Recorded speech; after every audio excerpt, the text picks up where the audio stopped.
আসসালামু আলাইকুম, কেমন আছেন সবাই? আজকে রান্না করবো সজনে আর আলু দিয়ে বাটা মাছের ঝোল। তার জন্য প্রথমে কড়াই গরম করে নেব।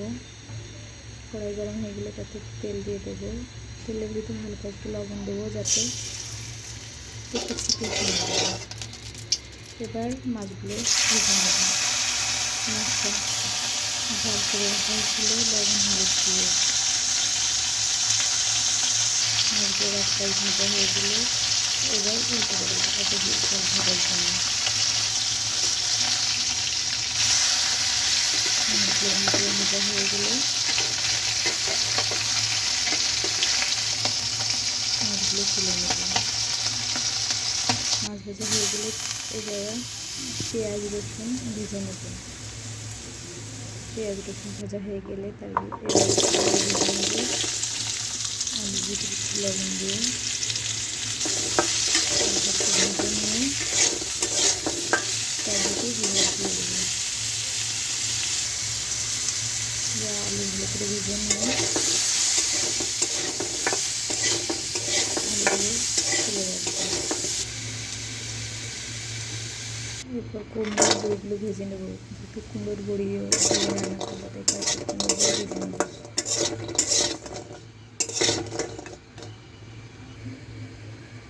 এরপর পেঁয়াজ হালকা একটু ভেজে নিয়ে তারপরে পানি দিয়ে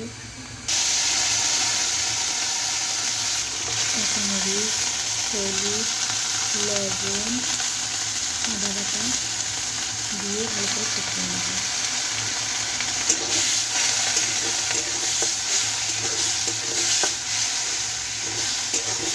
মশলা ভালো করে কষানোর জন্য আর একটু পানি দিয়ে নেব। যখন মশলাটা ভালো করে কষানো হয়ে যাবে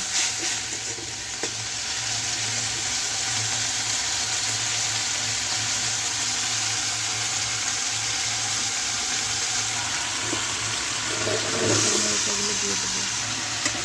মরিচ করে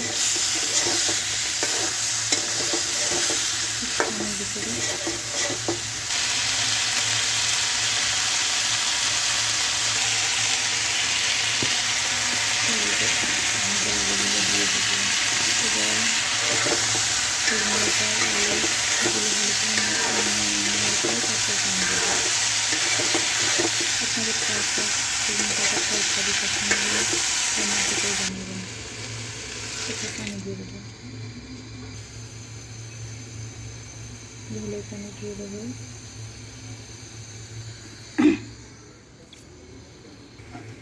গলা ফুটে আসলে মাছগুলো দিয়ে দেবো। ভাজা মাছগুলো দিয়ে দেবো আর কুমড়োর বড়িগুলোও দিয়ে দেবো। আর এই যে পেঁয়াজ আর রসুন ভিজে রাখছিলাম তার সাথে জিরা বেটে সে পেস্টটা দিয়ে দেবো। এবার ঝোল শুকিয়ে আসলেই হয়ে যাবে। লাইক শেয়ার কমেন্ট করতে বলবেন না ভিডিওটি যদি ভালো লাগে। আল্লাহ হাফিজ।